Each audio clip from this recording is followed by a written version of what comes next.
This slide shows you that castings can be made of a lot of different types of materials, shapes and sizes, right?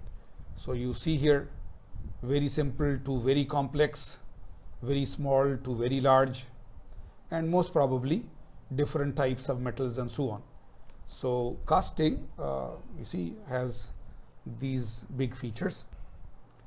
Here now, I don't want you to read, please, right? Just the heading, advantages and disadvantages of casting process.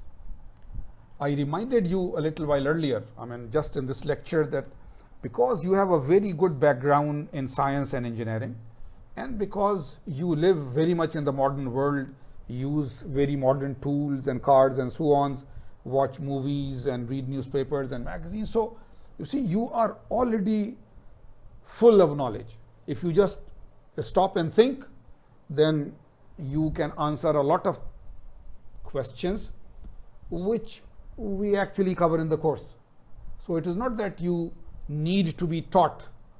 If you think, you can already give answers. So yes, now just pause the lecture and you don't look, don't read below. You tell me what are the advantages of casting as a manufacturing process, right? And then you try to tell me what are the disadvantages of casting. So let us do advantages first. So please think before continuing with the lecture, right? Pause it. So yes, if you have thought, you would have told me, the doctor, in the beginning chapter, introduction chapter, and again here, you have already mentioned, that castings can be done from very small size to very large size products. This is one major advantage. They can be done for simple products to very complex products in terms of design and geometry. This is another major advantage. They can be done for different types of metals. This is another advantage, right? So these three advantages we have already mentioned. Now, what can be some of the major disadvantages? Think. Yes, you are very right. You see, you need a very large heating source, a big furnace or something like this, because you have to melt the metal, right? Even soft metals like aluminum and so on do not melt until 500, 600 Celsius. And iron and steel above 1000 Celsius. So major heating source. So this is required. Then because of this major heating, this is dangerous, right? When you have temperatures of 800, 900, 1000 plus, then it is a very dangerous atmosphere and so on, right? So these could be some disadvantages. So you just think and you will see that what is written in the text, in the book, a lot of it you can directly think yourself. So let us now see. Advantages, complex shapes. Net shape ability means you can produce castings of the direct final shape without any further processing. This in some advanced castings you can do, but for normal castings, after you produce the casting, you have to do some surface finishing and so on. Very large parts, yes. Variety of metals, yes. Mass production, this you did not think of before, that we can produce a large number of parts quickly. Mass production, not only for 1, 2, 3 parts, but for a large number of parts. So these are the advantages. Disadvantages, poor accuracy, right? We just told you that net shape, the final shape, is not possible in all types of castings. Some castings can do that, but most of the castings, dimensionally, you have to do some trimming and final processing. Similarly, poor surface, right? Both are related, because once casting is done and you take the casting out of the mold, then you have to do some finishing operations for surface and for dimensional accuracy. Then there can be internal defects. This you did not think of before. This is a higher level thing, but we can see that if castings are not done very carefully, the melting and the pouring and the cooling and so on, then some internal defects may be there. Because of internal defects, the mechanical properties may be bad if care is not taken, right? So these two are not real disadvantages. If the design of the casting is done properly and the process is managed properly, then these internal defects or mechanical property problems are not there. But if you are not careful, then they can be there. So then these can be there in some other processes also. Environmental impact, there is a lot of heat.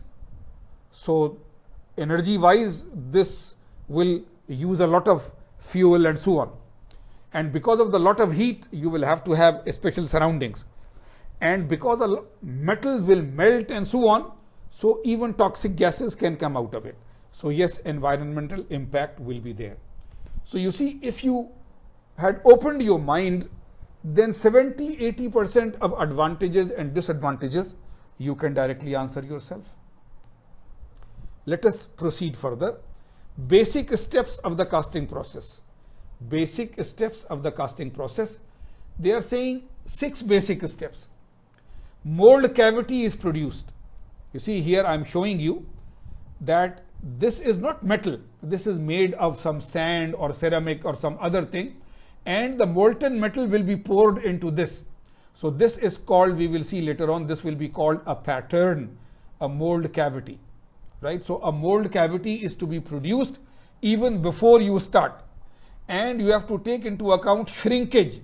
When metal will solidify, it will shrink, and the mold will be single use, permanent mold, what type of mold, right? So this is a major step, that even before you start the casting, you have to make the mold. To make the mold, you have to make a pattern and so on. This pattern can be used many times, or this will be have to be broken every time. So, right, so this is a major step. After the mold or the die or whatever is ready, when this is ready, then you have to melt the metal, right? I'm showing you the big furnace and so on. So a melting process is there. So there should be furnace or whatever and a very high temperature. So molten metal should be ready. Then next step, of course, once molten metal is ready, take it out in a ladle or bucket, or directly use this huge furnace to tilt it. But pouring, right? It has to be poured into the die or the mold. So molten metal is poured into the mold at a proper rate to ensure that erosion and surface defects and so on, right? So melting and then pouring, this is the next step. And this pouring has to be done so that it does not destroy or damage the mold, right, at a certain rate from a certain height. And of course, it's a very dangerous process. So melting, pouring. Next step is, of course, solidification. Solidification. Controlled solidification. The rate of cooling is to be controlled so that the properties that you get are proper properties, and the mold should be designed so that shrinkage is controlled, right? If the metal shrinks too much, then it does not take the full size of the mold, right? Its size is much smaller and so forth. And if you remember your material science, then we told you several times that when you cool the material, then the grain size and the crystal structure changes by controlling the rate of cooling and so forth.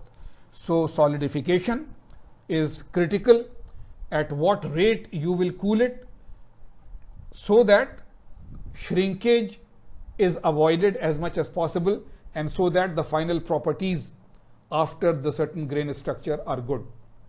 Once it is solidified, then of course mold removal. Mold removal.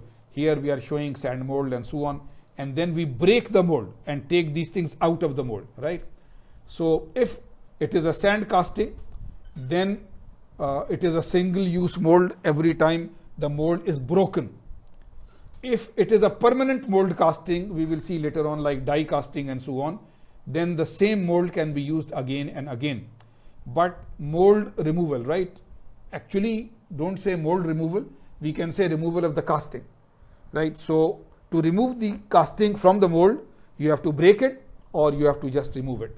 Once it is taken out, then you have to do cleaning, finishing and inspection operations, right? Because if it is a very high quality casting, it can be directly used. Otherwise, you clean it, you do some finishing operations like a small machining on the surface and so on, so the dimensions are correct and the surface finish is correct.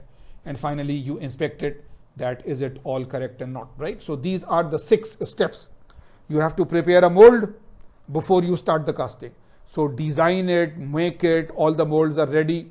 If you have to do sand casting or something, then you have to make hundreds of molds, right? And so on. And once the mold is ready, then melting it, pouring it, right? Cooling it, solidifying it, removing it, and finishing operations. So these are the operations that you do in a standard casting process.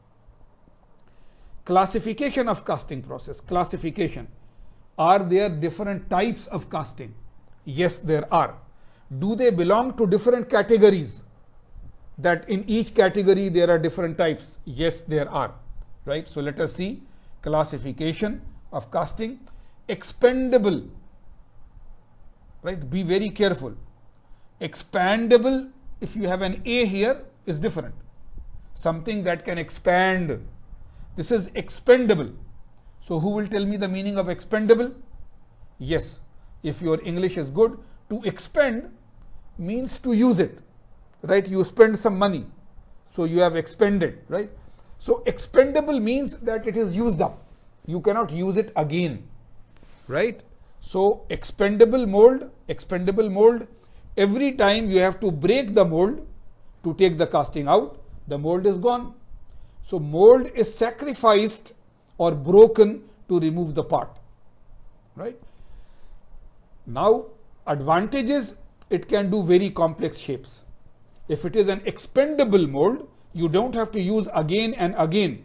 You use the mold only one time, then you break it. Then you can make very complex shapes. So this is the major advantage. The disadvantage, of course, you break the mold every time. So the production rates are often limited by the time to make the mold rather than the casting. You see, because you will make the whole mold, and once the casting is ready, you will break the mold. So maybe once you do the casting, it takes only say a few minutes or half an hour to make the casting and you break the mold. But in making the mold, you may take a lot of time and cost, right? So expendable molds, the casting process is easy to understand and do. You can do very complex shapes and geometries, but every time the mold is to be broken, so you have to make a lot of molds.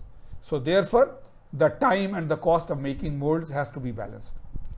Permanent mold, right? This was expendable mold, permanent mold. The mold is made of metal and can be used to make many castings, right? So this is one category, one class. We will see that in expendable mold, there are many types of casting processes. Similarly, in permanent mold, there are many types. So the advantage is a higher production rate because you don't have to break the mold.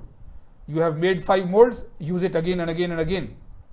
The disadvantage is that the geometries, the complexity is limited by the need to open the mold and to remove the casting and to use it again, right? Because earlier you just break the mold. So it can be very complex, the shape. But this time, if the shape is very complex, then how do you open the mold and how do you take the casting out? So the complexity is limited. It is a fast process.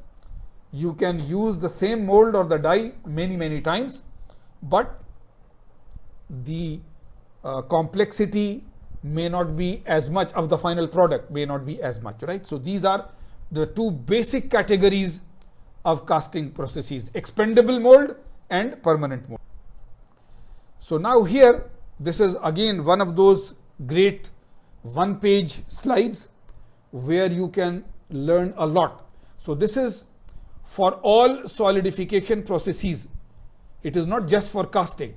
For all solidification processes where you do melting and cooling, melting and solidification. Okay.